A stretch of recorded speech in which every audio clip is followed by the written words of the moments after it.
Happy Eclipse Day! Yay. How's everybody doing today? Good. I just woke up.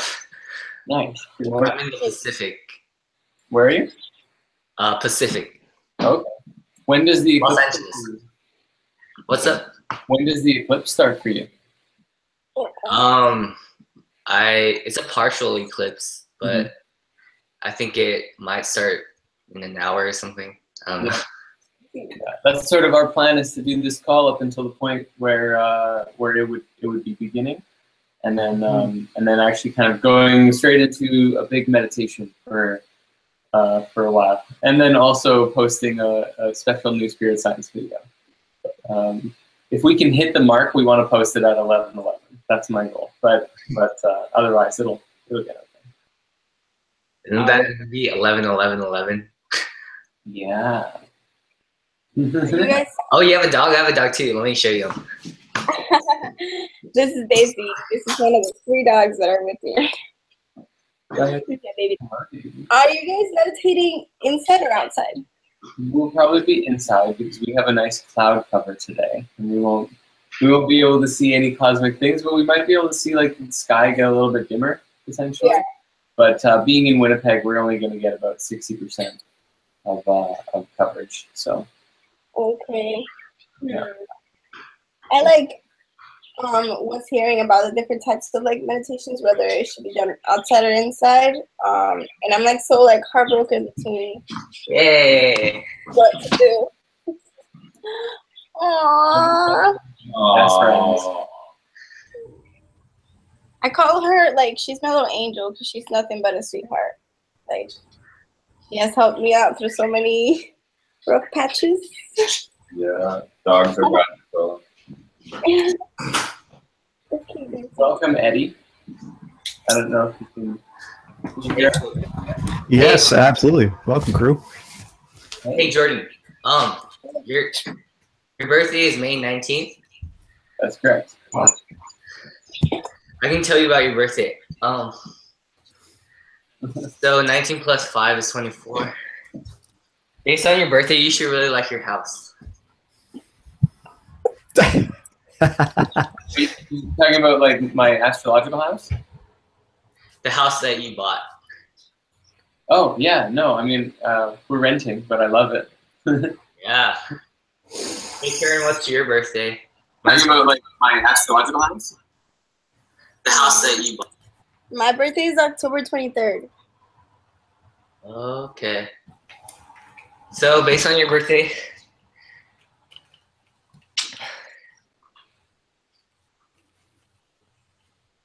you should like water. I like water. I also like water. I feel like that might be one of those traits that apply to most signs. Hey, have you guys ever seen this? It's a vector equilibrium. Yeah. That's a crystal. It's a cube octahedron. That's beautiful. Yeah. Hey, Eddie's got a mic and a video. Yes, yes, I do. Finally, yes. That's a very cool setup you have there. Oh yeah, I do some podcasting, so it's important to have some decent quality tools in the house. It's great to have you. Yeah, awesome guys. Well, as we're just kind of starting out this call, I think normally we begin with a meditation, and then I'd love to talk about like kind of the focus of this call, because I want to try and keep more of a streamlined. We've had a lot of calls in the past where we just sort of talk about whatever, but I'd love to have like really specific, grounded, like let's get accomplish something in that conversation. To get started with the meditation, I mean, normally I already walk through them. Do you want to do that this time? Would you like break? Anything feels like it go either way? Yeah, I did sort of have a little meditation in mind of just specifically bringing everyone's field into sort of alignment with the other people that are currently going to be participating in this astrological event, just to bring everyone into a bit of a community energy with each other, to go through this transformation together, because we're not all individual singular beings. We are a greater human collective. And so to just, in this moment, you could already start by closing your eyes and taking a deep breath, starting to picture the millions and billions of people that exist on the planet with you.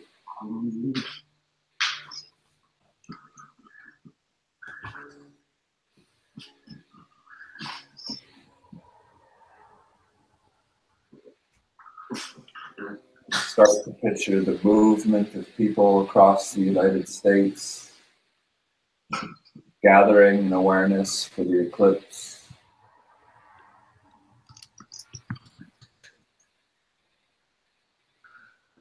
And you could picture your own community directly around you.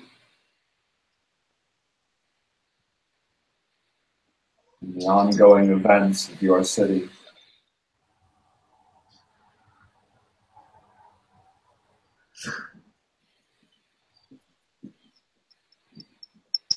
As you're picturing your community, start to send the thoughts and intentions of support and upliftment.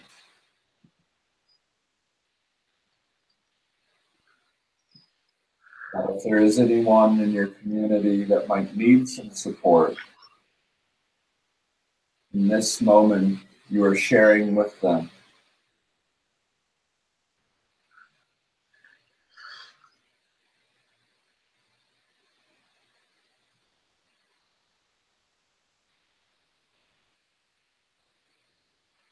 By sending out this energy, this love, this uplifting intention,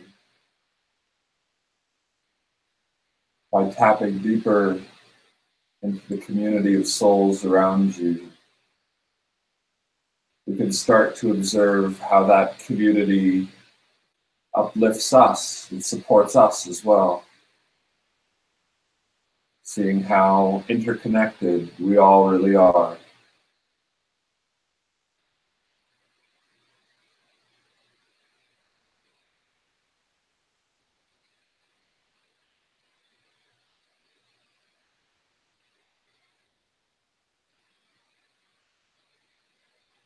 From this state of both giving and receiving support, just add another degree of love to the vibration, just appreciation for all life.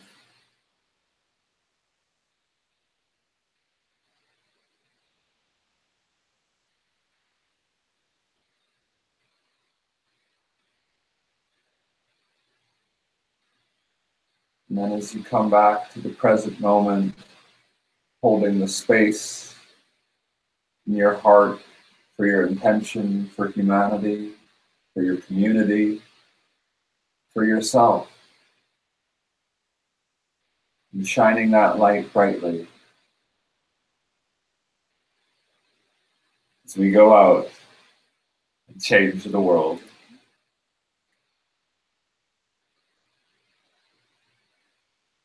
Namaste.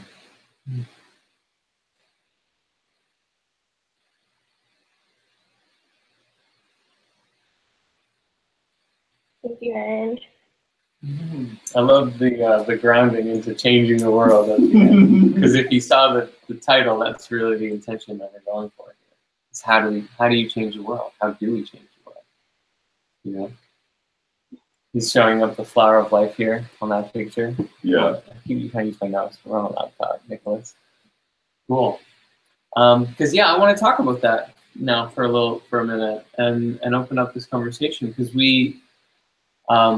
You know, recently we posted SpiritSide 0, which was how to change. It's like it's sort of a vision of the future, sort of another a video discussing like how do we make changes, and what do we do moving forward. And you know, we looked at the different chakras and the spectrum of sacred geometry and looked at like, okay, well here's like a blueprint and a map that like we can sort of establish, and we wanted to just sort of align spirit science into sort of a thing that all of us could use and follow, in a sense, just as like a, you know, a way that, yeah, like a blueprint to change, to making the future that we all want to have.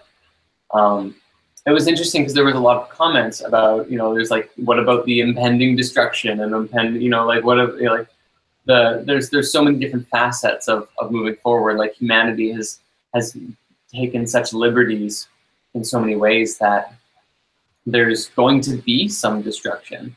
There has to be. This is like the natural cycle of the universe with Shiva and Brahma and Vishnu. Like it's a cycle that it's a wheel that continually turns and spins.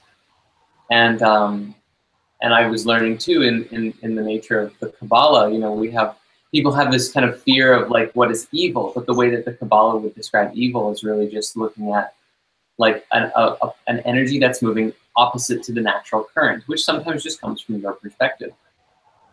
Like you looking at the church and saying like, well, that's counter to what seems productive, but the church would then look at you and say like, you want to destroy the establishment, that's counterproductive. But these are important necessities of energies that are working against each other that are really just society trying to harmoniously integrate growth and change together. And that's a necessary evil, because it's not actually evil, as opposed to actual like purposefully bad things that happen, which have to go away. So I think I want to open up the floor here to talk about this, but I guess the question will be, you know, like there's this, you have the individual responsibility. You are your own consciousness. You have to change your internal world and your life and your energy field, right? But then in doing so, we connect and create with others who are also doing the same, and we do it on a larger scale externally in the world. And so I wanna open it up to everybody and hear like what do you feel and think about that, and just this topic in general. Okay, so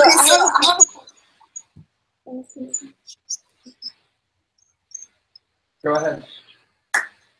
yeah, I feel like there's okay, but anyways, so doesn't it come down to what we each can offer in terms of like maybe some type of skill or something that we would naturally like to do? Karen, can you try muting your sound on your computer? I think we're getting a bit of a feedback loop going on. Just try muting the sound on your computer so you can't hear what's going on from all of us. Just while you're speaking. Stop.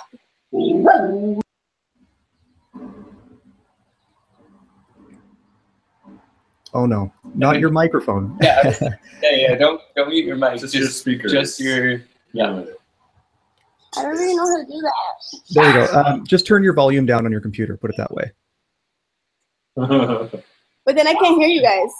No, but just while you're talking. Just while you're speaking. Just while you're speaking. Okay, but were you guys able to hear? Yeah. Okay, so yeah, so I was just saying that wouldn't it come down to necessarily what we can bring to the table that we can make that into like a much better asset? So is that a question or a statement? Question, because like it doesn't have to do with what we can each bring to the table, if what we can change, like, you know what I mean? For example, I'm an art student and I like art stuff, but sometimes when I'm like designing or I'm like thinking of something, I'm like, oh, I wish I could like go back to school and study science, because like science would help me with this, or, you know, like things like that. Like some of us we should like kind of like start with what we can do and what we've studied so far, you know. Yeah, I think that's a great question, and I have some like perspective from my opinion of what I think could really add to that. Of essentially, to say that one gift is more valuable than another is like the falsity here. Maybe you feel like your contribution of art isn't doing to the same degree as your contribution to what science or what you might have done within the scientific field.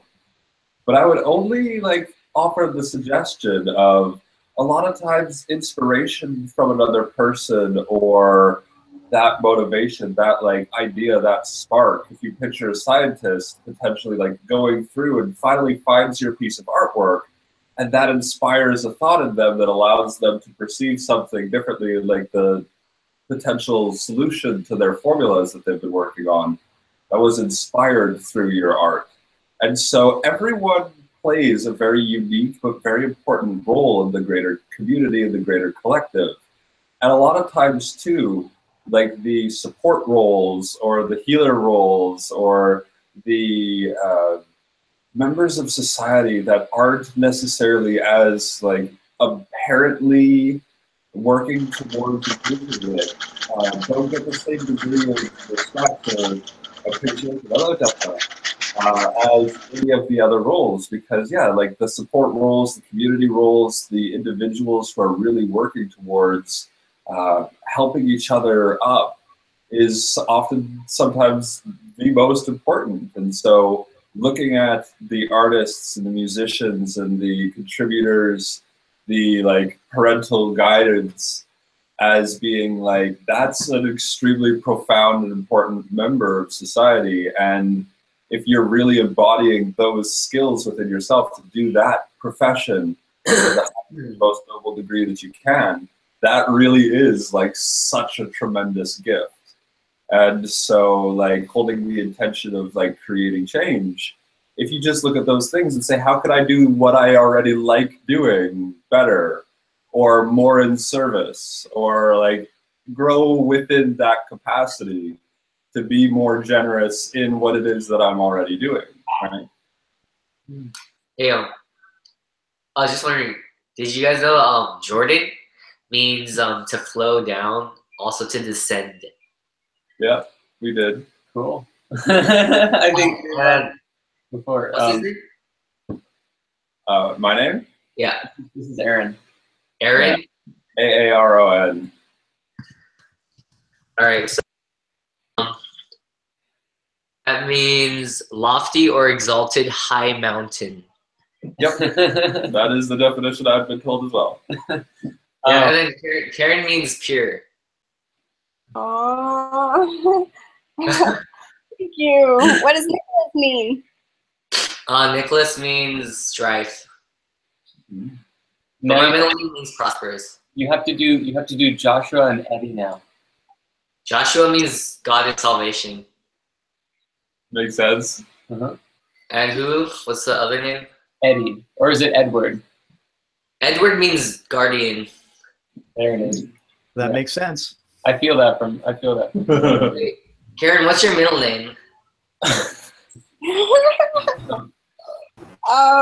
Emilia. Emilia? Like Emily. How do you spell it?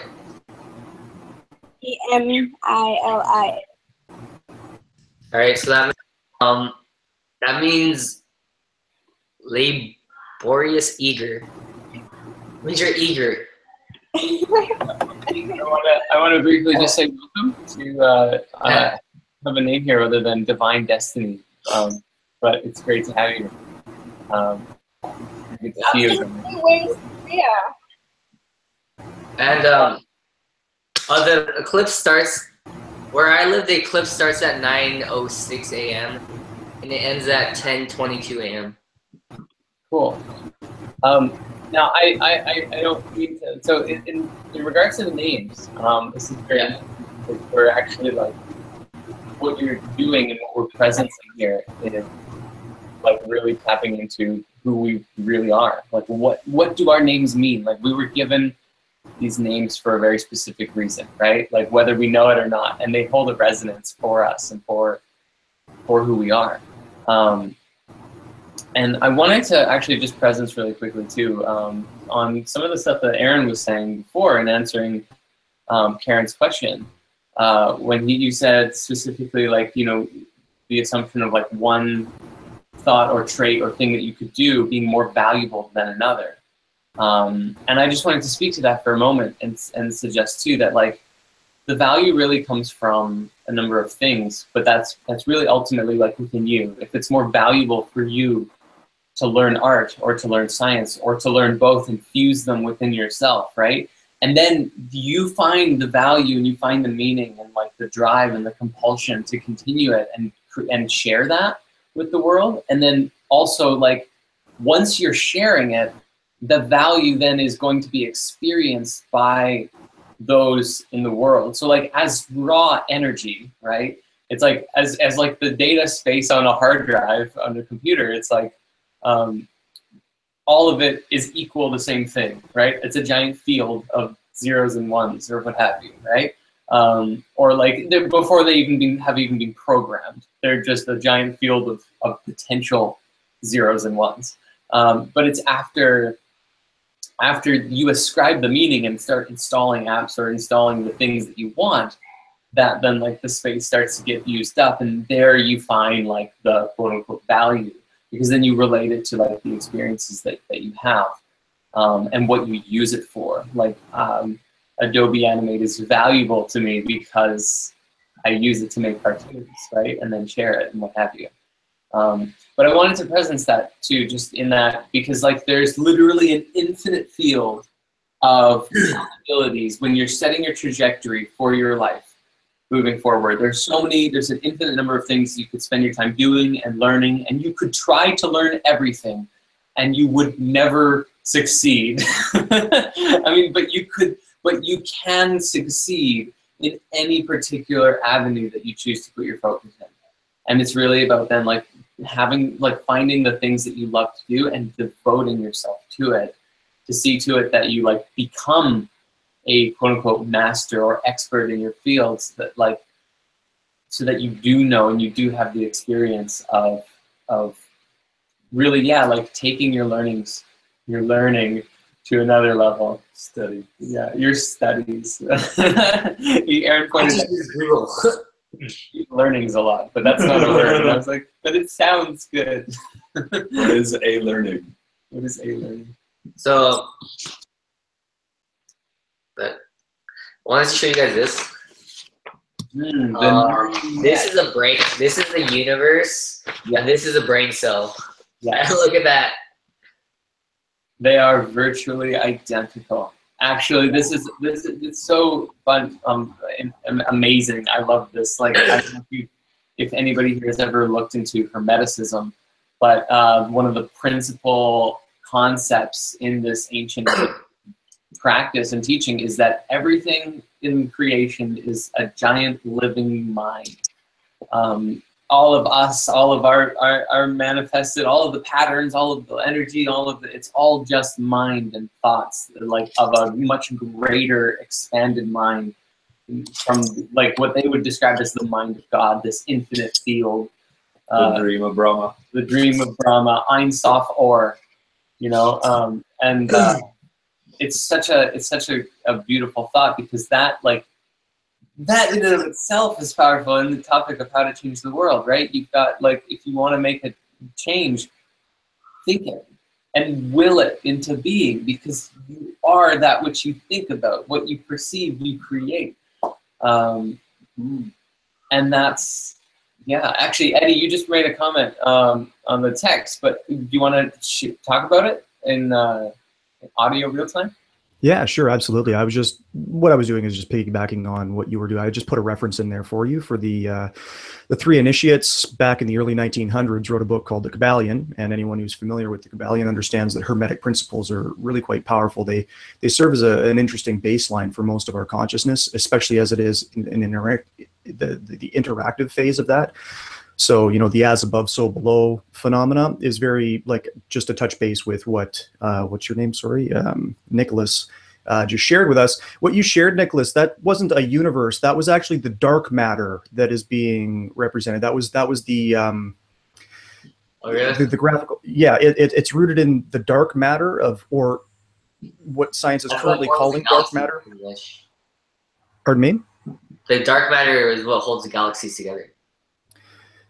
Sure. Sure. So basically what you saw was the fractal nature of our reality. So I'm very happy that you're on that tip, because it'll help you to, especially if you get into the Kabbalion, it'll show you polarity. It'll show you how you can utilize the functions of as above, so below, which is basically, in modern vernacular, that fractal approach to life, where as above, so below is quite literally. But the thing is that we want to, one of the primary aspects in all of these practices is just that it has to be practiced. These are experiential and behavioral statuses. A lot of people get stuck in the cerebral element of all of this, like the science of the cerebral. Give me some proof, give me some, and there's nothing wrong with that. It's very important that we continue with, scientific endeavor and the proofs and things like that. But at the same time, we also have to utilize the right hemisphere, which is intuition, which is that experiential phenomena, that we have to start to play with that a little bit more individually, so our subjective reality can more closely match the objective truth of our world. So as long as we can play, and I'm so happy that the beginning of this conversation is something along the lines of the Hermetic principles, because they do have a lot of value, especially if you trace it back. If it, it's very difficult to really understand where that came from, but a lot of them are sort of associating with Thoth and some of these more, loftier figures of the ascended master sort of platform of thinking. So that's basically what I wanted to share on that. That's why I posted that Kabbalion there. So if any of, I believe it's a free link online, like you can literally just read it online right now. I didn't trace back the link, but just go ahead and just search for Kabbalion. You'll be able to read it. It's pretty awesome. Totally. Eddie, just thank you. That's everything that you just shared is like so on point with everything I've just been like just learning and experiencing and going through myself. I recently read I've been getting, as I mentioned, I've been going through Kabbalah a lot, and I read Dion Fortune's The Mystical Kabbalah, and there's like a whole chapter. I think it's chapter 2, especially the first paragraph of it, where she's like very explicitly, look, like if you want to understand this, you have to go through the experience of it. If you can learn about it with your left brain all you want, but as long as you continue to just sort of dabble and think like, okay, I did a little meditation here, and I did some yoga here, and I did some of this here, and I'm just sort of a spiritual connoisseur, then you're nothing more than like a dabbler, I guess was like the word that she used. But like, she's like, if you like see a practice through to the end, like there's in Mahajriya, there's the 21 masks of the ego, and it's like all these different traits of our egos, like fear and pride and shame and guilt and grief and all, whatever they are, different attachments. And every day meditating on a different one, or one for 3 days and moving on for 20 minutes at a time. By the end of that practice, you're in a whole nother perspective of who you are, right? Compared to like, oh yeah, I read through the list once and like that was like, that's great, I get it, but no, you don't, not until you like put yourself through the experience.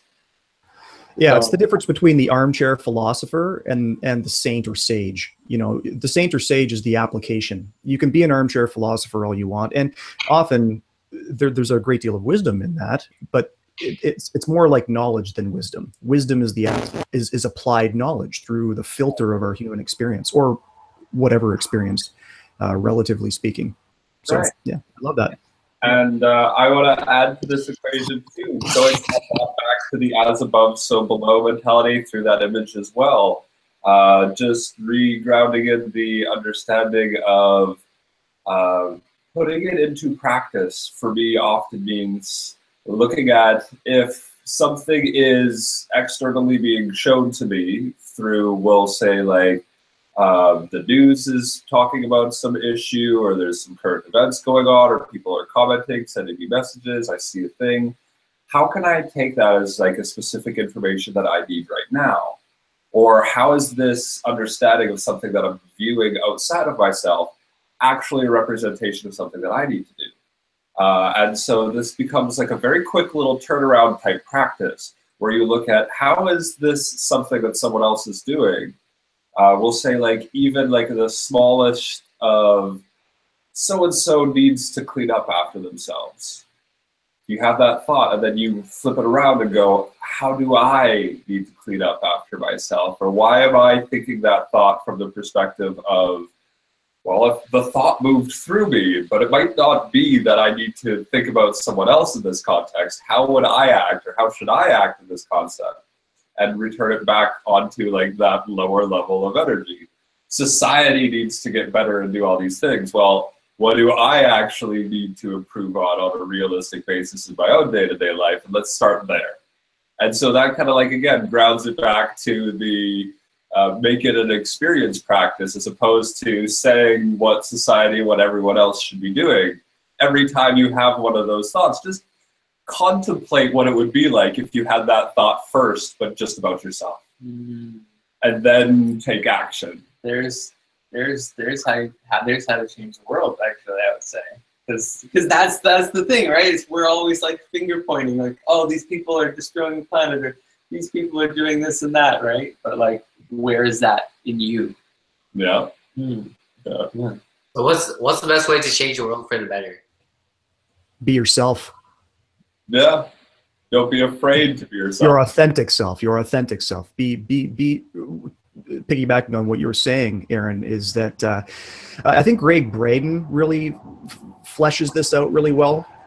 He speaks about the mirrors, and there are many mirrors that they have, and the first two are usually the most profound. It's the mirror of what we are, but also the mirror of what we judge, and we need to be able to see the differentiation between those two. So like you're sort of alluding to here, is that, you know, when we navigate the world and have that inner chatter going all the time, which we all do, it's very important to use that as that reflective surface. We live in a hall of mirrors, and beautifully so, and that's just simply the way this manifestation of reality works. So our spirit is, you know, having this fleshy experience for the purpose of its own evolution, for the purpose of our collective evolution. So in that place of awareness, we can start to utilize the tool that you're talking about, which is that reflective surface. So if you do have that vocal thing in the back of your mind, you know, I need to shave, right? Or he needs to shave. Well, maybe I need to shave. Look at me, I'm you know, or, you know, and I'm using this very, very obviously loosely here, but because this is a tool of profundity. If you use this as the profound tool that it is, you will navigate the world. So to speak to your point, Nicholas, or your question, Nicholas, how do you change the world? Is to use the tools that you have at hand every single day. What both of you guys are alluding to is that experiential faculty. That's the most profound way that we can navigate this world, because then we bring the full, authentic, and transparent self to the table. I think the best way to change the world is to like discover something, like the cure for cancer or something, and then just like let everybody know about it and change the world like that. You're on the right track, yes, but that's also being your transparent self, right? So communication isn't, like, finding the cure for cancer isn't the change of the world. Knowing that cancer doesn't even exist is how we change the world. Cancer's a reflection of our collective misunderstanding of who and what we are. And so the sooner that we can actually start to approach life more accurately is when things like cancer no longer exist. So the sooner that we stop the misalignment with our nature. I mean, SpiritSide just made videos about health. That changed the world. I mean, that if everyone saw that, you know. Sorry. Oh, he was just alluding to, like, we made a video about, we made some spirit science videos about health and how, like, cancer is really formed and caused by these things, right? But that actually really just is a fusion of what the two of you are saying, because what Edward is describing is that, like, cancer doesn't exist. It's a misunderstanding of who and what we are, right? When you look at our bodies biologically, we are designed to be herbivores, but by continuing to eat tons and tons of meat in excess, as one example, right? Or smoking tons and tons of cigarettes, or, you know, doing these things that are not in alignment with our true values as spiritual beings here on this planet, that is the cause of cancer. And therefore the cessation of cancer is realigning yourself through your actions and who you are. Oh, we just lost him, but maybe he'll come back. But just in the conclusion of the thought is, we, like, by living who we really are, we, like, cancer ceases to exist because there's no reason for it to exist. Yeah, it's a symptom of misalignment. Yeah. now it's just now, I guess the trick is like communicating that idea, right, to the people who are still attached to the things that and ideas that are and feelings related and associated with the cultivation of cancer, right? Because it's not entirely I mean, it's our faults because we have to take the personal responsibility. And in addition to that, looking at like the kind of the greater collective, you know, like where we've come to as a society is like all like just advertising, you know, eat the burger, eat the burger, eat the burger, eat the burger. And so like you just get that program over and over in your head, and like you're growing up and you have a bad day and your mom takes you to the McDonald's, and like so you begin to associate feeling good and family time with these, you know, the food as we're going just on that example. That's not the most conducive to health. And so we really have to, like, this is the personal responsibility part. We actually have to like challenge, like actively challenge what we believe about who we are and who we think we are in order to reveal a deeper truth. And so kind of again, just jumping off what Eddie said to Nicholas, Nicholas, I would suggest to you that it's not just being your authentic self, but that like the continued deepening of that awareness of your deeper self, right? Because you are an infinite well, if only you decide to tap into that and like explore that. I think that's the reason why I like your work so much, you guys, is that you are allowing the collective mind to start to wake up a little bit more. And you're doing it in a way that a lot of people can appreciate, because cartoon, it gives a little bit more of a fantastical approach. There's more of a fantasy available, but it can connect you to that child presence within. So it can sort of circumnavigate that, oh wait, that's just a dude talking on a screen, reality stuff, where automatically there's a lot more chatter that goes on, as opposed to when you approach it through this more playful approach, because you guys touch on some very profound subjects. You don't navigate Drupal Melchizedek's work lightly. You know, that's pretty profound stuff, right? So being able to negotiate those waters as playfully but as accurately as you guys do is one of the reasons why I found a camaraderie with your work. So I very much appreciate that. I know how much goes into something like that. That's a massive undertaking. So just, yes, praise to both of you and all of you, whomever it is that's part of your team in all of this. So does anyone know about this? EA. I want to see that, Nicholas. But right before I do, I just have to express, Edward, just gratitude for everything that you expressed, and also like, I don't know the word in response, but I have so much love for like your articulation and your understanding that you bring through just in the way that you speak and you communicate. You know your stuff and you know it well. And I'm so grateful that you've come and joined us on the call today. It's truly an honor to meet you and have you here. Well, thank you for your accolades, my friend. It's much appreciated. That's the tail end of 17 years of devotion, my friend. If I told you my story, I'm sure you'd be like, that guy's a little bit. No, not me. Yeah. But it's how do you know all the things that you know, though?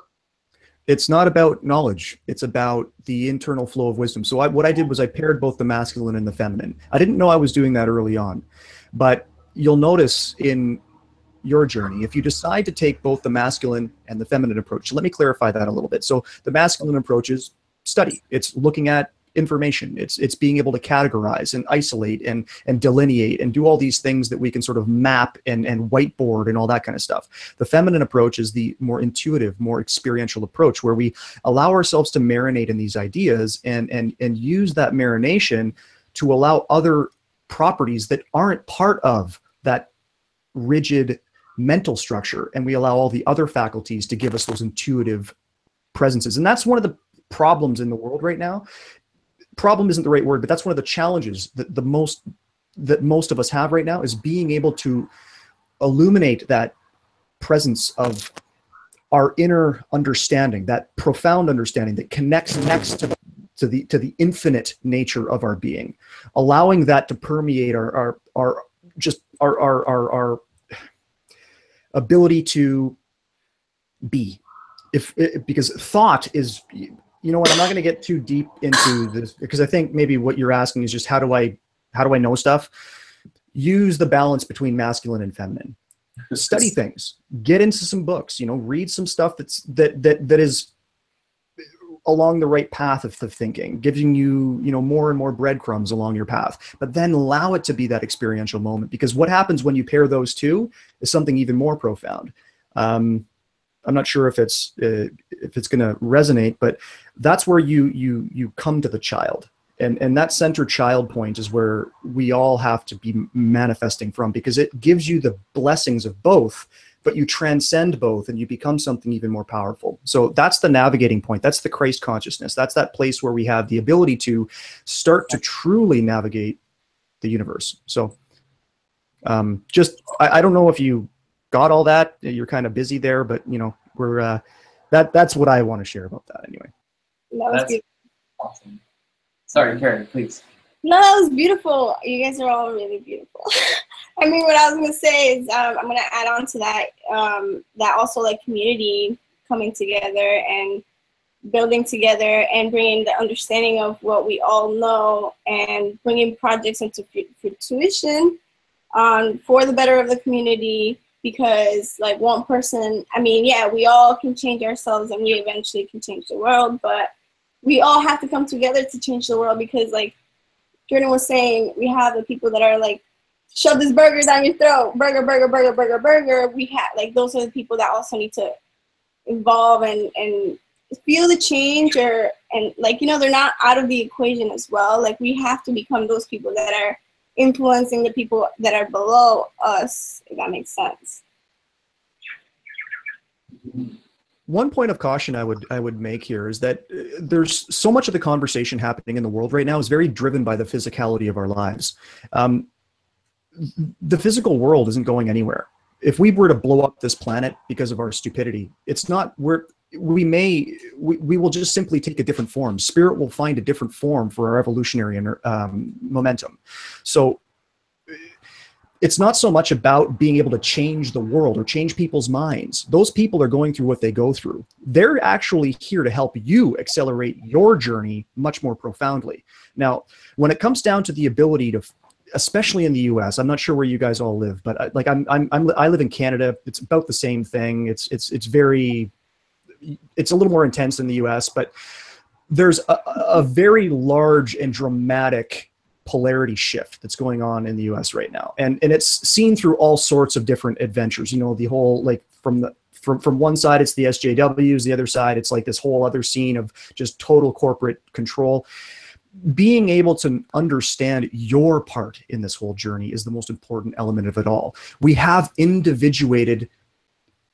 individuated importance in this world. And what that means is that your point of consciousness is just as powerful as a collective point of consciousness, as long as you allow it to be. You have to be able to get into that place. Now, collective consciousness is incredibly powerful because it creates everything that we see.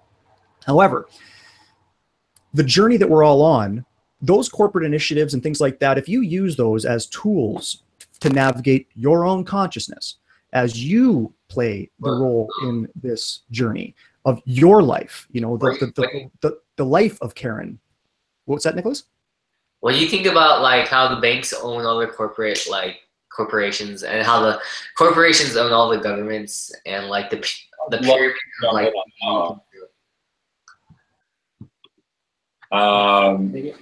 sure. I want to say, like Illuminati structures, all of those institutions, all of that paradigm. Mostly the banks that own everything. Yep, the banks, totally. Bankers is all there specifically to help you understand cause and effect of societies that might not have been working as well together. This is a direct result of having communities where people were able to become greedy and they weren't, like, supported with the proper structure. This is the result of having paradigms of scarcity that have been promoted and advertised, essentially they bought all the politicians too. Right, and so essentially all of that is a direct result of us learning how to either A, turn a blind eye to things, not stand up when we're supposed to, not have the community support that's required to really like pull people out of their own egotism.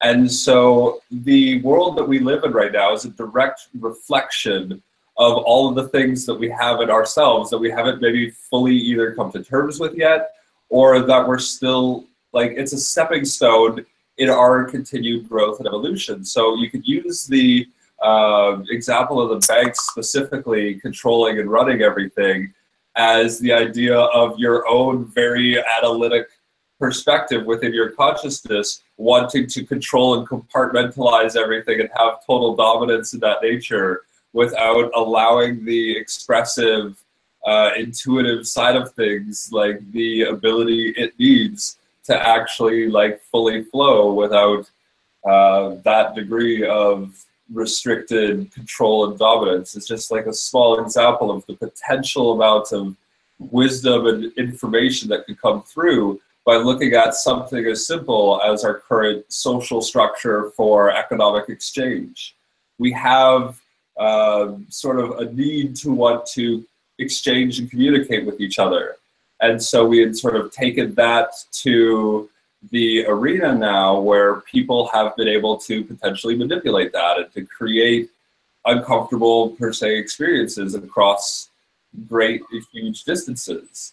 But all of that is just like preparing the environment now for how much are you going to learn and grow as a society from having gone through this degree of, we'll call it, struggle.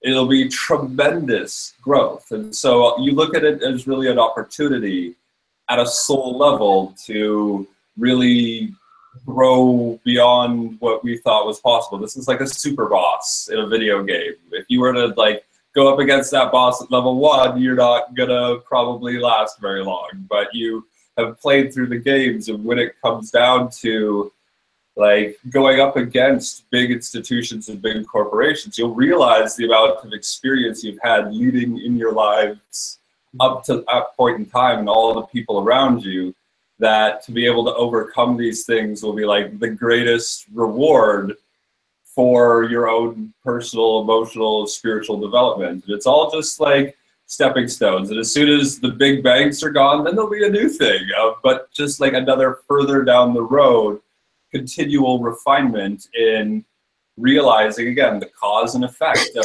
all of our society working together as like a singular whole. And it's, like monstrous mountain of experience that would have to be gone through to like find harmony and all those things. But that's half the fun of it. Is like there's like infinite amounts of experience out there to go through. So it's probably going to take a while, and that's awesome.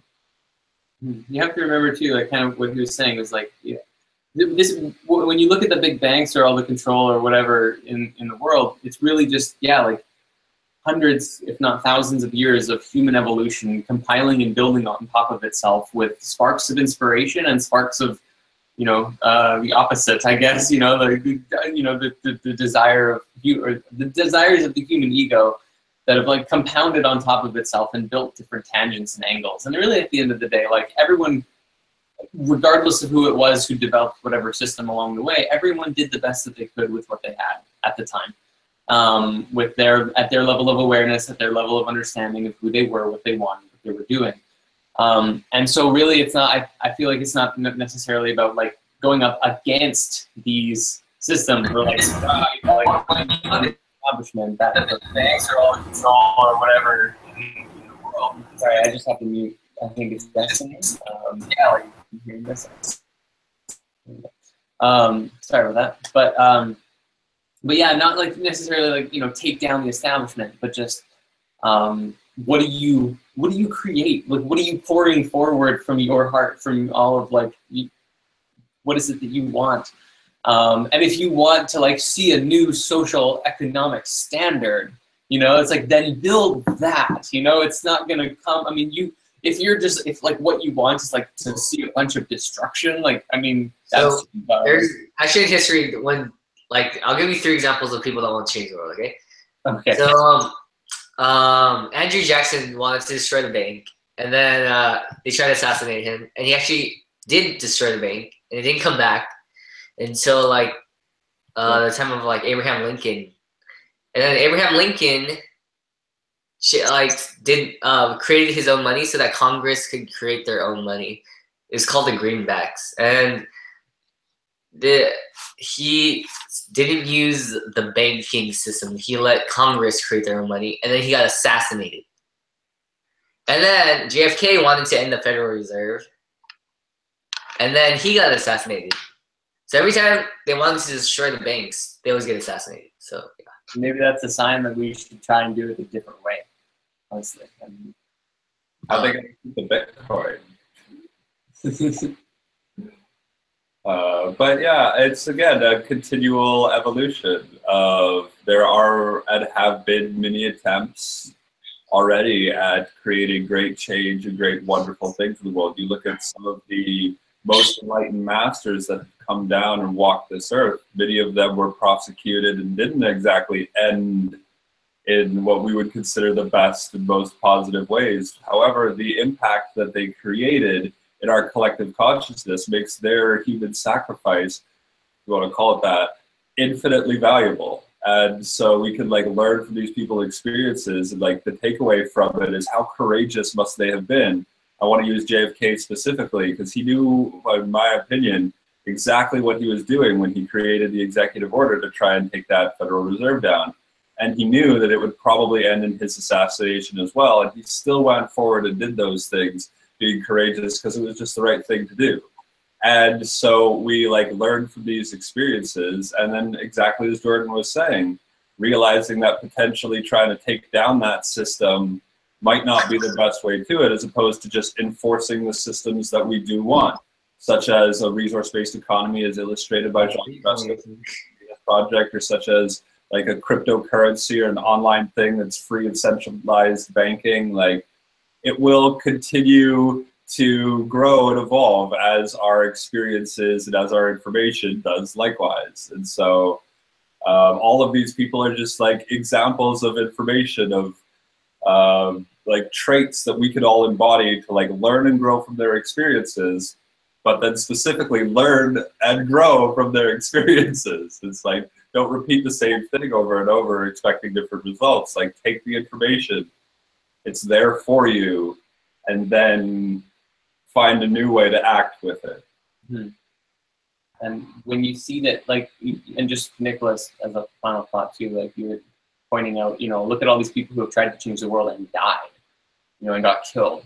I think that we have to really actually also evaluate first the fear of death, and kind of like as Eddie was describing, of like, you know, we could destroy the planet, Spirit's still going to find a way to have, you know, experiences and what have you. But yeah, like, I guess really, like, if you're like, I want to go and do this thing, but like, I'm afraid, and really, regardless if I'm afraid of getting killed because of it, or I'm afraid because of whatever it is, really, we have to, like, fear is like the #1 thing that stops us from like physically acting on our inner calling. And so if we can like transcend and overcome our fears, we can do so much more in the world than we would have been able to otherwise. Sure. That's why we put like the fear and faith energy of all of that sort of in the root chakra, and the physical health, overcoming survival levels, because that there is like the foundation of how hard is it going to be to move forward.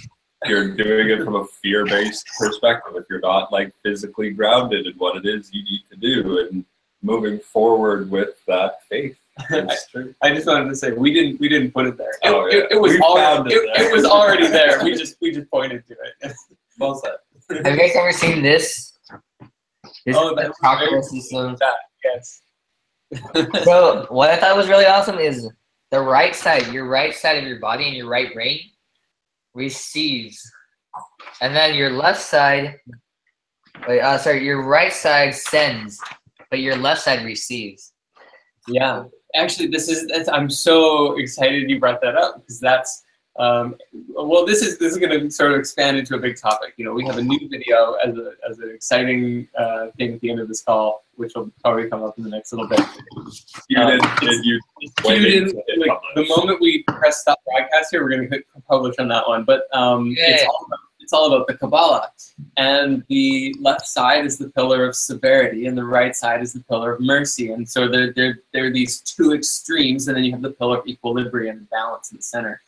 But when you look at the Kabbalah and you like kind of, you have to imagine standing with your back to it, your right side is the receptive female side, and your left side is the expansive male side. But what's very interesting is that when you're looking at them, sometimes it feels like they should be crossed. Like the more of the feeling and experiential aspect falls, you know, in Netzach on the at the bottom of the pillar of mercy.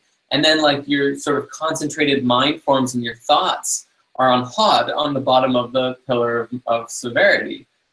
So, and it's like, wait, like shouldn't those be inverse? But then you have to like really like go deeper and like expand into like how can this be understood on a deeper level, right? Because it's not just microcosm, but it's the macrocosm too. So when you're looking at like feelings, like how do you feel and experience things from the perspective of cosmic energy, just like taking the human experience out of it, you begin to see different correlations of like, you can see how the feelings that you're feeling are just polarized energy that is like moving. I mean, like they're connected because like the two polarities and the two extremes are not diffused into a singular physical experience. They're experienced within and through you, but they're very expansive, as opposed to the concentrated mind forms, which is like when you think about it and you like lock down a comprehensive idea, right? Now you're applying form and structure and constriction to it. That's the female principle, because the female principle by nature is formative, right? Like the womb, like the male seed explodes out in the womb, the female collects it and nurtures it and develops it into a thing.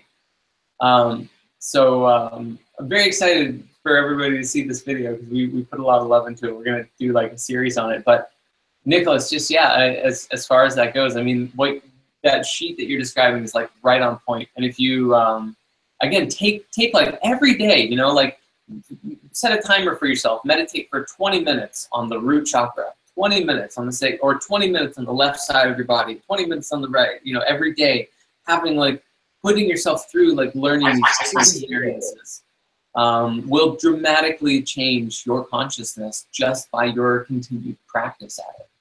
Sure. What I thought was really good was what if like did Monday through Sunday, root chakra starting Monday, sacral on Tuesday, solar plexus on Wednesday, and heart on Thursday, and things like that. And then Sunday would be like your crown chakra every day, and like we will feel it like so much better. I also had another question, because you brought up you guys keep bringing up the Kabbalah and hermeticism, and I just wanted to kind of like link it. Last video we kind of talked a little bit about Gnosticism, and I know that they're all kind of kindly like touch about each other, but I wanted to know, well, if you guys could speak a little bit about the difference between all three. All three: Gnosticism, hermeticism, and Kabbalah. The Kabbalah and what it has to do with hermetism and Gnosticism. Okay. Yeah. Well, I mean, we actually, it's crazy. We actually just published or are about to publish an article about the origins of Kabbalah and on our site. So after this call, go and read that. But in essence, a lot of like Kabbalah itself, a lot of this stuff kind of came about. Actually, you can kind of look at it as male-female child, actually, in a really good way, because in ancient Egypt, like 6,000 years ago, that was really the origin of Hermeticism. Now, they didn't call it Hermeticism back then. It just was like the mysteries. And it was like consciousness, like very intense consciousness schools. And they were developing and like using their consciousness to have very like profound, deep levels of experience and knowing and growth and all of this stuff, right? Like they yeah. So then simultaneously, or like shortly thereafter, in sort of the development of out of Egypt, really, and this is told by the story of Exodus in the Bible, which means the exit, right? Was the Hebrews leaving Egypt and wanting to establish their own place. And we can even, I mean, that you can even get into like sort of the fall of Atlantis story and the Hebrews and where they came from and that whole story. But we'll just kind of leave that for now. We'll say like at some point in Egypt there were these people who were called the Hebrews, and they were like, it's time for us to go. And out of like in their practices as they've described it, right? Like they interpreted like the first 5 books of their Torah in a mystical and esoteric sense, and from what was said, passed down orally from Moses on Mount Sinai, was described these like ancient keys of understanding the universe, which then were like these like 22, for example, 22 principles of formation that create everything in the universe, like from the highest Godhead to the physically manifested realm. And then that like continued like development of energy became formed into like sounds and became the basis of the Hebrew alphabet. So then that like so then you have that, and then you also have this other principle of these 10 spheres of emanation, which they call the Sephirah. And like it was over the course of evolution, really, of mankind's evolution in the Hebrew faith evolution, and them passing down a lot of stuff orally, that it was only, you know, in the like 1,000 something years ago that it was actually put into paper of something called the Sefer Yetzirah, which is called the Book of Creation, or the Book of Formations. It describes, again, like the details about how and what the Kabbalah is and how it works. So then you kind of couple that. I mean, like those teachings had been passed down and like practiced in the Hebrew faith for as long as as the ancient Egyptians, like around the same time that they were doing their thing in ancient Egypt. And then Gnosticism, like if you're watching like kind of the flow, like you've got, this is happening like 6,000 years ago, and like all of like the Hebrews, and like the Hebrews became like a very predominant spiritual power, really, for a long period of time. But then over the course of time, you know, like the Greeks kind of evolved out of from some other cultures that were happening, but then also fused with sort of the Egyptian, kind of taking the Egyptian mysteries and applying it to their new language and their new, you know, whatnot. And then Alexander the Great, when came and like kind of conquered Egypt and established like a unified city of all of these different civilizations in the Mediterranean.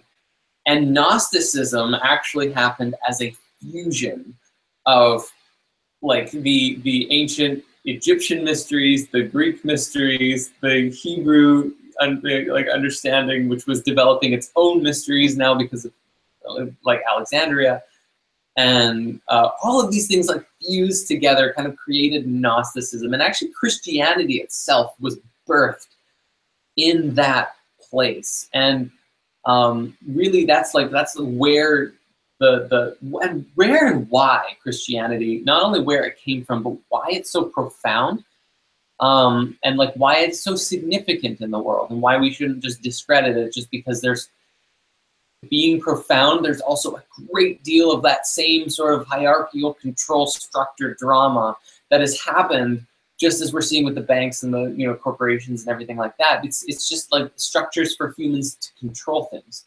But at the same time, when you really go to like the teachings of Jesus, just as if you go to the teachings of Horus or of, you know, of Dionysus, but Jesus is like, it's rooted in humanity, which is what's so amazing about it. Those teachings really speak to what is required of mankind to ascend, right? Like, and that's the profundity of it, and that's why it's so significant and why we love it. But then it's the same thing. I mean, like you look at the same thing, like if taking that same period of time, you know, give or take 500 years, and you go and look at India, you have the exact same thing happening, but now it's called Buddhism over here. And it's like the same story or similar story, right? Like where, and again, if you're going to the Kabbalah, like the Christ center is centered in the heart, the bridge between the above and the below. But Buddhism is more about like you're rooted in the bottom and go to the very top, right? So like that's one of the main key differences between the two, but very similar in the correlations and the evolution of the practice. And so it's really, again, not about, I think, at least for me and my experiences, not about any one specific rigid practice, but the openness to all of them, and then like the one that you really resonate with, like explore it to its depth and enjoy it. But like always stay open, because you're going to start continually finding all these correlations. Like the Kabbalah, right? That came out of this like Hebrew, Egyptian, Gnostic, swirling kind of vortex of what have you. But then like the chakra system, that's way over here in India. Like they have relationships to Egypt together, but like they're very separate. But yet you look at the Kabbalah and you look at the chakras and you're like, huh, it's like that. So that's the end of my rant. I hope I answered your question. That was good. That was good. So you're like, I got it. Oh, it's 11:11. Should we publish the video? I think we should. Maybe we just do that like right now. Actually, I wonder if I can because of the signed inness. But we'll try it. Yeah, invalid request. I can't publish it until I have to re-sign into the Spirit Studios. How's everybody doing? On this call, so we'll do it after. Okay. So I've measured my body and tried to like see if I have the phi ratio. This is it. I actually have the phi ratio in my body. That you do, my friend. Yeah. Oh, I want to show you guys this. All right, right here. The human body is based on the phi ratio. Yes, it is. Have you seen Spirit Science 10? I've seen all of them. Okay, cool. We're on the same. Which one is it? The Math of God, I believe. Okay. That one or like 10 or 11. We talked about the Also, does anyone know what this is? Is that a Linearian quartz? I don't know. I think it's just clear quartz. What? Okay. And this is amethyst. And this is a dodecahedron. I don't know what this is. You don't know what this is? And this is a cube. Yeah. Nicholas, have you tried to do a crystal grid with your crystals? Oh yeah, I actually put them on my journal like this. I'll show you. I put them on my journal like this. Like this. I haven't done a crystal grid yet. I don't have enough crystals yet. You just did. Yeah, that's a great. I'll put that right there. Oh, Nicholas, I love your enthusiasm. I truly like it's such a beautiful thing you bring, because you're so excited about all of these different things and you're so eager to learn. And I'm curious, actually, when did you first like kind of start learning about all of this stuff? I think when I was like 18 or 19. Mm-hmm. How old are you now? 22. Cool. Do you meditate? I do yoga, so kind of. Cool. There's a really good yoga place next by my house. Oh, and the teacher is really good. And I also wanted to show you about my journal. I call it the 12 Facts Journal because it's based on 12 facts. And here it is. It's based on. So everything in your life has a number. Oh, and Yeah, like these are my friends. Each friend has a number associated with him. Like my mom is number 1, my dad is number 2, my friend is number and it's called 12 Facts Theory, and this is my journal, so it's really big. Yeah. Oh, I'll read you the first page. So basically, there's like 4 groups of things: model, being, objects, language, cognition, consciousness, laws, brain, theoretic, organized, space, math, universe, experience, action, physics. So there's language. Language is the most fundamental thing. Then your brain, which is cognition, and then math, and then physics. So physics is a subset of math, and math is a subset of cognition, and cognition is a subset of language. And we actually have what's interesting is the 12 facts. There's fact number 1 is all reality. Number 2 is nothing, because everything came from nothing. That's what I believe. And then the Big Bang. And then number 4 is the universe. Number 5 is God. Number 6 is angels. Number 7 is man. Number 8 is like the things that you can like sense. Number 9 is like your brain and sensing and knowing. And that's divided into 3 things, which is 10, 11, and 12. 10 is capacity and cognition, your brain, basically. 11 is sensing, and 12 is knowing. And these 12 things are all part of one thing. And 12 in the Bible and in lots of, even in the Flower of Life, 12 is completion. So, and the funny thing, the crazy thing is like, there's the number 28 is actually like the most fundamental, like complete number, because 2 is nothing and 8 is something, so they go together. And also 28 is 4 times 7, and 7 is man, and 4 is the universe. And what's crazy is number 10 is capacity, and also our brain has 100 billion neurons, which is 1 followed by 10 zeros. And this journal itself has 28 main parts in it. So the number 28 keeps reoccurring. And there's about, man has about 7 followed by 28 zeros of atoms. Like a person is composed of about 7 times 20 followed by 28 zeros. And also, if you count your teeth in your mouth, if you're not missing any teeth, you actually have 28 teeth in your mouth. So 28 teeth reoccurring. I want to just sort of I'm in awe and honoring of the amount of like the infinite amount of information that is available to us when we just stop to learn it and look at it all.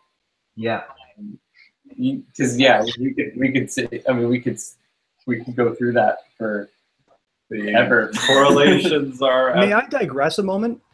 Is it possible? So, Nicholas, I noticed that you started to speak on crystals. There's something in all of these conversations with people that are truly looking to serve the path.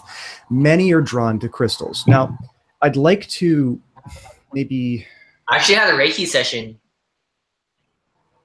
SpiritSide inspired me to have. Oh, sorry, yeah. They sold crystals at the Reiki place. So. They always do. Now, if possible, I'd like to speak on crystals specifically. So, the very first thing we need to ask is what does compassion look like, and what are we as creatures? So, if you were to have, say, a bacteria that found that your bones carry some special thing, and it decided that it's going to go out of its way to continually, just so that it could hang it around its neck, mine this particular substance. What it would be doing is taking away from the grander body, the bigger body, the larger body that requires these substances in order for its entirety to be able to manifest in its fullness. So as we mine crystals from the planet, to get to my point here, I was trying to use a fractal analogy if possible. As we mine crystals from the earth, and this all came to me, by the way, through a meditation that I was having on a rose quartz. I myself have a series of crystals from historical collections, but in my meditation with this quartz, I was given a vision. And this vision is that we have to stop crystal mining. And there's a reason for this. These are alive. These are part of the electromagnetic grid of the planet. And we're standing on a crystal. Go outside with your bare feet, do a meditation, and you're standing on every crystal known to science and more, because there are more crystals in the planet that no one even knows about. You know, when you speak to being able to connect yourself and drive yourself forward, you want to make a crystal grid, go outside, put your bare feet on the ground and do a prayer. That's the ultimate crystal grid. And then listen. Okay, that's the crystal. You are standing on the ultimate crystal in the middle of a vast array of crystal, like the Oort cloud itself. How do the crystals get up to the surface, though? Well, there's various methods for that. So, you know, the process of evolution, the liquid planet, you know, I'm not going to get too detailed about this, but there are ways that, like, how would a worm come to the surface? You know, it has its method. There are methods for everything to get to where it needs to be in order to be most appropriately employed by the greater consciousness of Gaia. So when you stick your feet on the ground, know that your biological mechanism is connecting to the earth. You're turning yourself on. Okay, so do that. Don't mine crystals. If you have a couple, that's fine. There's no judgment there. That's not the issue here. It's that we need to stop these industrial processes that are mostly just for, like, they're tagging on. Remember, crystals back in the day, they weren't something that were bought and sold. They were things found in the forest, found in a riverbed, found on the ground. They weren't dug deeply to find. When someone split a geode to find an amethyst, that was a process of discovery, but now it's gone and it's exploded and it's the industrial platform, and all sorts of other things have tainted the expression of understanding dynamics of our reality. So that's a big misinformation campaign that is used. And again, it's not a bad thing. It's just a thing. And we need to be smart enough and engaged enough to be able to get together in conversations much like this one so that we can uproot some of these misinformation things that are sort of saturated, especially in the spiritual community, because we all have such a heart for wanting to be truly pure and be really on the right path, that we are willing to do things. And when we walk into a metaphysical store and we see all these crystals everywhere, and we smell the incense and we get bathed in this presence, it's easy to be it's easy to get caught in that particular presence. There's the feminine right there. Look at that. The divine feminine walks in the room. Hello, beautiful. How are you? I needed to come in here, and I didn't know. Are you talking? Toter? Hello. It was perfect timing. If you're talking on chat, you were talking to me. I'm in my Toter. I need to say, Eddie or Edward, you are amazing. The level of your articulation and like who you are, and like funnily enough, like your sound quality. It's like you are so on it, and everyone in the chat is like, "This guy is awesome. I agree," or just like fully agree with everything you're saying the whole time. Way earlier, someone asked what your podcast or like your channel is. Oh, I didn't realize that. Yeah, and there's no, I don't think anyone can see the chat except for me. So just as a point of reference, that's all in the works right now. It's being built. So within the next few months, I'm an author of a new book coming out, so that's going to be on track soon. I'll make sure I keep you guys posted in the backside. In fact, I'd love to have you guys on the podcast eventually. I think that'd be a pretty good bonus. It's all about, so just as a little bit of a back point, it's all about letting nature be your nurture. Our company is called, as you can probably see there, Longevity Living. I was grouped in with a group of serial entrepreneurs that are looking to just do what we're all trying to do, and that is to improve the collective. And through a few different channels, one being consciousness evolution, the other being, you know, your physical evolution. We especially, you guys are right in the knee, like the deep of it, is this whole modification of nature, and it's just such a treacherous representation of what we're doing here. And I'm talking about the agricultural sector. So what we put into our bodies is so, well, visceral. quite literally. So when we adapt to the, you know, the proper, actually right here, a recommendation for everyone to read would be One Spirit Science by Alberto Villoldo, one of the most amazing PhDs in the world right now. I believe this man is a blessing to the world, because what he's doing is he's merging shamanic wisdom with modern science. So excellent book to maybe reference, just a sort of as a tangential sort of thought here.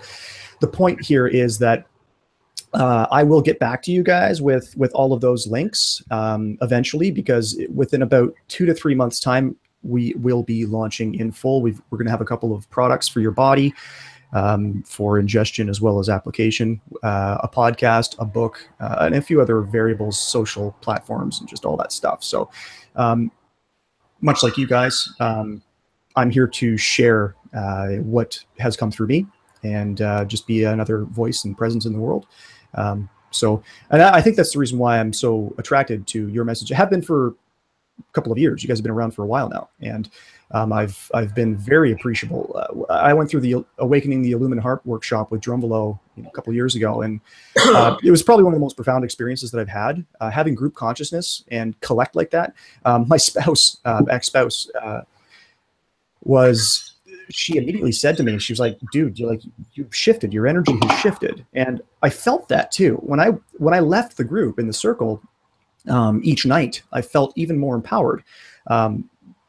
Being able to activate the Merkaba and the influences that has, especially connecting, you know, the heart-brain connection. And I've actually been able to expand on that. There is another level that's needed to be expressed, and that's what I'm going to share with the world, and am sharing with the world, because it's what Drumvelo gave us is the duality. What I want to give us is the Trinity.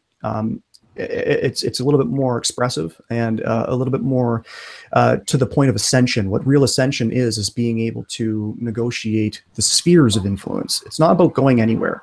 Some of those things, again, misdirection, misinformation. There's no reason for your body to go anywhere. It just simply it just does something different. It translates information differently. And so when we can use that third chakra, that center, that power center, the reason why that's been such a mystery over time and no one's been able to solve it is because people don't still yet quite understand the polycultural body. We are literally a polyculture. We're not an individual presence. We are the cumulative presence of, as we've already alluded to in this dialogue through, you know, some of the things that Nicholas, you've been sharing, is that, you know, we have trillions and trillions of just basically numbers are irrelevant to this point, because it's innumerable. We have an infinite. We are literally the event horizon of a black hole going inside forever. So if we can recognize that and understand the dynamics, especially in this physical world, the biology of all of this, because let's face it, we are these physical things, and most of us are still stuck in the density of the physical realm. Some of us are visiting the mental realm and the emotional realm and the spiritual realm. We're visiting those, but most of us are so grounded in the physical that it's a great place to start. The best place for us all to start is to understand the polycultural nature of our physical world with the microbes and the ability for us to interact with the natural world. There, I just saw you clear. That was awesome. Lady in the center, you just did a clearing. That was awesome. Loved that. That's what I'm trying to give the world, is that clearing, that energy clearing, that sense that you fit, that sense that the physicality fits. So when you fit like that and use your power to be present in the physical world properly, that's when we begin to understand that third chakra, which is that power center. Because most of us can visit the 4th, 5th, 6th, 7th. We can all visit those, but the third is the one that is the most challenging for many of us, and that's because of the polycultural identity. We have to become that polycultural presence. If we don't, then we're missing the bill all the time. We're going to keep on repeating these same cultural paradigms and same cultural platforms ad infinitum. Once we understand the divinity of a microbe, that's when we start to respect the world in the way that it's meant to be respected, as that polycultural identity. I hope that maybe. I believe I believe culture is about to change, because I believe Christ is basically going to come back in 18 years. Christ is the collective consciousness. It's not a guy. It's a collective consciousness. Just putting that out there. Christ itself is a collective body. It's not a singular body. Christ is a person, but he has a body. Christ, sure he does. It's called many bodies. I just explained that. We live as a polycultural reality. Okay? And we need to be able to, okay? It's not a singular guy. Humanity is actually a single entity. But you, like, if you look at the world of ants, you don't look at one ant and think, man, that guy is cool. You look at an ant kingdom. Jesus is the Son of God, though. That's why he's special. So, what do you think you are? I think I'm a human, but I'm not the Son of God. You are the Son of God. What do you think you are? I'm a son of God, but not the, like, capital S Son of God. Son of God, capital S anything involves the polyculture. It doesn't involve an individual. Ants with a capital A is the entirety of the ant kingdom. Ant with a small a is a single dude that's just rolling around on the ground. Okay. So the Son of God, the capital S Son of God, is representative of the polycultural human existence. As it transcends. He could die for everyone? Pardon me? Is that why when Christ died, he could die for everyone? Well, let's not talk about the. So you're alluding to something that I'm not sure you understand in full, because when it comes down to being able to take those stories from biblical texts, you're not understanding the metaphorical references very well, because you're taking the words literally. You need to understand to read these. That he's like the Lamb of God, you know. Lamb of God. I'm not entirely sure if that's the right context for this conversation, because I'm not sure that we have the time or the wherewithal to be able to really get into the details of the metaphor there. What I think is most appropriate is that you just understand one simple thing and marinate on this. If there's anything that I can give you today, is this marination point. Understand that you are a polycultural reality. Everything is intimately connected. Anything with a capital S, know that that represents a collective. Anything with a small letter, that represents the individual's subjective experience. So I hope that helps you with that a little bit, to reframe that. Because that is where you will find the most value, is in that expression. Does that make a little bit more sense to you, Nicholas? I don't really understand. Sorry. Okay. I think at the sorry, I'm just gonna move. Sorry for the dog. But sort of just adding, Nicholas, to what Edward said, and like, if you can take, like, because just hearing it, it's, you know, just hearing it has value, but then for most of us, you know, I think it's just kind of, there's a lot of information that passes through our minds. So now, like, take that concept, like, just like polyculture, connection with everybody, everything, you know, like all of the ideas or whatnot, and just like meditate on them, like really, like, you know, I mean, we're gonna end this call in just a minute here, and the eclipse is happening, so it's the perfect time. So like, go into a meditation, spend an hour just focusing on everything that we've talked about, or just one thing that really stood out to you. Bare feet on the ground, everyone. Bare feet on the ground, please. Go outside and love your planet. Yes. Yes. Oh, amen. Thank you. Amen. Amen. And thank you, everybody, for coming on. Everybody who was here as well, who dropped off the call. And who is this lovely sacred feminine puppy in the background here? Or what is it that you're wearing? It's like a, what is that? That's great. Oh, this? I don't know if you know, like, Miyazaki. Oh, beautiful. I'm very out of the loop in most of the status quo things, but yeah. Love it. What's your name? Dria. Dria? Oh, do you know what Ria means? Do you know what Ria means?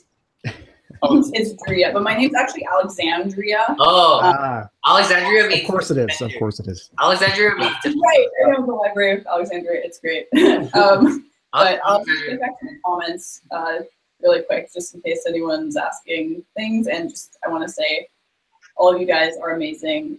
Thank you for being here. This was a great chat. Yeah. I enjoyed watching it. And wait, where's your guys' house? Canada. Yeah. Canada. Oh, I wanted to ask, because Eddie, you said you were in Canada. Where are you? Yeah, I live just north of Toronto. I'm from Toronto. Yeah, just north of Toronto. Yeah. That's great. Have you guys heard of the rumors of the wars and how people are like going to Canada to escape it? Okay, love you guys. I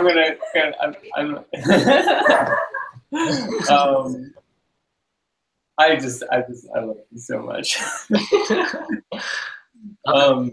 Yeah, so do you want to slide back in here, Mr. Aaron? Yeah. And as we're just, I think this has been really good. Like the eclipse actually starts now, and about, at least in Winnipeg, starts in like 5 minutes, 10 minutes or so, which is really exciting. Still have some cloud cover, but we might open up, which would be really cool. But I just stare at the sun sometimes. I don't even use projection. I actually have done the same. But in closing, I think maybe we'll close out with a meditation and Okay. have some gratitude. I wanted to ask if Edward, do you ever lead meditations? Do you want to take one? Because I have a feeling you might be really good at it. I'll leave this one to you guys. I can certainly do so, but I think that this being your show here, I think it would be nice to see you guys seal this up and give us all a nice little hello and goodbye. Awesome. That sounds good. Maybe I'll take it. I will, because you had the intro. Cool. All right. Start by taking a deep breath. You can close your eyes if it's comfortable to you. And just feel your body relaxing. Returning to your center.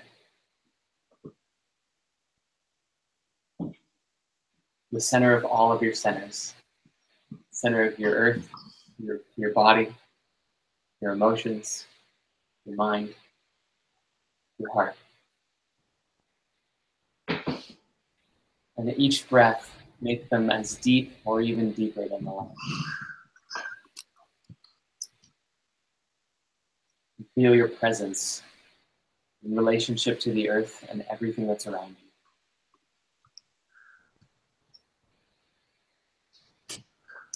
Now feel your relationship to everything that's above you and all of the cosmic clockwork that is taking place all around us all the time.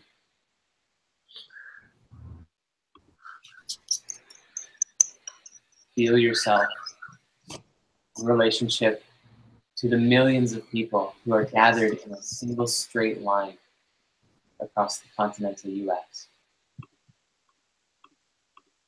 Connecting with the collective consciousness, connecting with everyone as we go through a portal, step through a doorway, a passage in time, delineating and demarcating one way of being and another.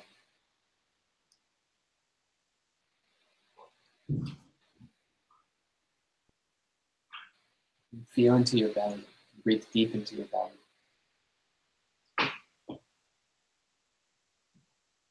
All the potential swirls and energy that's moving through you. Allow it to move through you, wherever it needs to go. Moving down to the earth, moving up to your heart.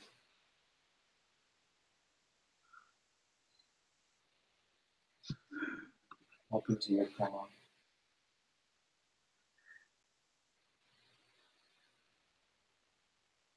And then back out to everyone else.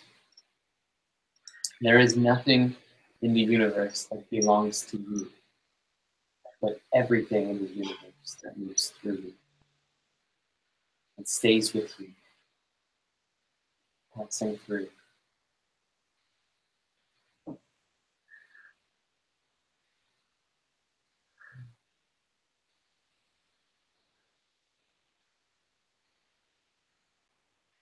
Breathe.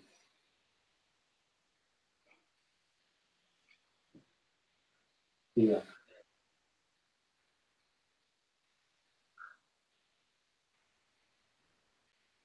Embody.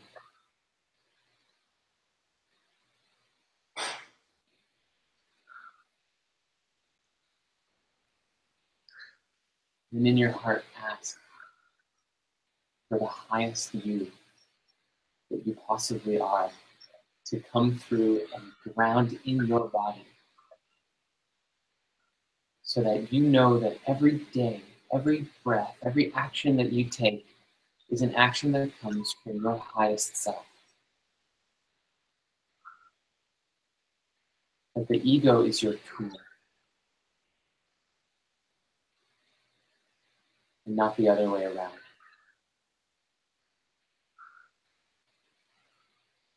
In this, you have complete freedom.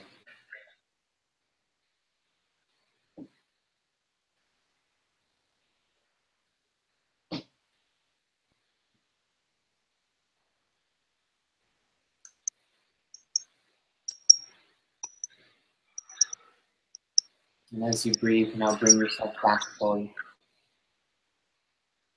When you're ready, you can open your eyes.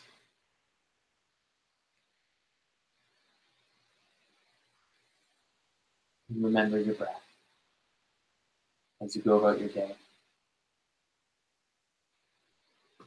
And you step through this portal with all of us together.